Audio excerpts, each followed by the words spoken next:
সরাসরি আপনাদের দেখাবো সেই ছবি। চলে যাব আমরা শিলিগুড়িতে, সেখানে দেখাবো কি চলছে। দেখতে পাচ্ছেন যে প্রার্থী তৃণমূল কংগ্রেসের প্রার্থী গৌতম দেব তিনি নিজের ভোটাধিকার প্রয়োগ করলেন। সকাল সকাল তিনি পৌঁছে গিয়েছেন নিজের বুথে, সেখানে গিয়ে তিনি তার নিজের ভোটাধিকার প্রয়োগ করলেন। এবছর নির্বাচন কমিশন কিন্তু এটাই প্রচার করছেন যে নিজের ভোট নিজে দিন, কারোর ভয়ে নয়, কারোর কথাতে নয়, নিজের ভোট নিজে প্রয়োগ করুন।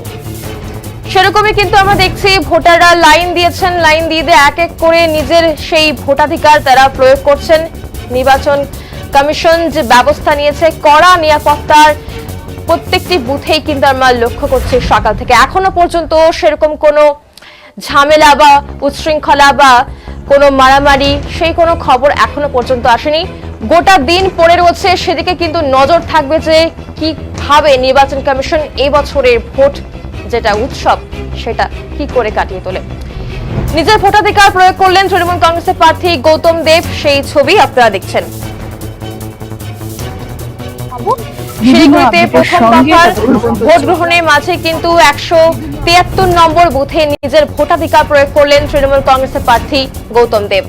বৃহস্পতিবার সকাল 7:30 নাগাদ তিনি শিলিগুড়ির গার্লস হাই স্কুলে পৌঁছান। সাধারণ ভোটারদের সঙ্গে লাইনে দাঁড়িয়ে শান্তিপূর্ণভাবে ভোট দিয়েছেন তিনি। ভোটদান শেষে বুথের বাইরে বেরিয়ে তিনি সাংবাদিকদের মুখোমুখি হয়েছেন। And the evidence at the activities by the central MCA. আচ্ছা গৌতম দা, ভোট তো দেওয়া হলো, আজকে প্রতিদ্বন্দ্বী কে, নির্বাচন কমিশন না বিজেপি? নির্বাচন কমিশন। কি ধরনের টর্চার এতদিন ধরে? প্রচন্ড টর্চার। কালকে রাত্রেবেলায় রেলওয়ে এমপ্লয়ীদের নিয়ে আলিপুরদুয়ারে পাঠিয়ে দেওয়া হচ্ছে, কিন্তু তাদের কোনো ব্যালট ইস্যু করা হয়নি, তারা ভোট দিতে পারবে না। সকালবেলায় নাম আসলো অনেক, দেখা গেল তাদেরকে ইসলামপুর এবং উত্তর দিনাজপুরে পাঠিয়ে দেওয়া হচ্ছে। ডিও দার্জিলিংকে ফোন করা হলো, সমস্ত ডিটেল দেওয়া হলো। উনি বললেন এটা উত্তর দিনাজপুরকে বলুন ওরা ফর্ম ইত্যাদি দেবে কিনা, তাদের ভোট দিতে দেবে কিনা, আমি বলতে পারবো না। তাদেরকে পাঠানো হলো এবং নতুন ডিও এসছে এবং মনোজ আগরওয়াল সিও, তাকে আমি সমস্ত কিছু পাঠিয়ে ফোন করেছিলাম, তিনি ফোন ধরেননি। যাই হোক, তারা ভোট দিতে এখন অবধি তারা পাচ্ছেন না।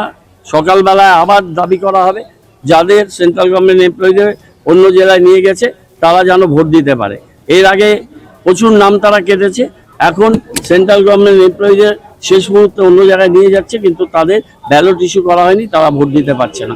এই যে অসাংবিধানিক অগণতান্ত্রিক কাজ, এর বিরুদ্ধে তীব্র ভাষায় প্রতিবাদ করি। এই জুমলাবাজি, এই অসাংবিধানিক অন্যায় সংবিধান বিরোধী কাজের জন্য এবং সারা শিলিগুড়ির প্রত্যেকটি মানুষকে, জাতি, ধর্ম, ভাষা, রাজনীতি, এখানে জন্মেছি, এখানেই মৃত্যু হবে। শিলিগুড়ির মানুষ আমার আত্মার আত্মীয়, তাদের কাছে আমি অতি বিনীতভাবে আবেদন করতে চাই যে এই অসাংবিধানিক কাজ ইলেকশন কমিশন বিজেপির সাথে মিলে করছে, আপনারা সংঘবদ্ধভাবে প্রতিরোধ এবং প্রতিবাদ করুন। ভোট দিয়ে কি মনে হচ্ছে? একেবারেই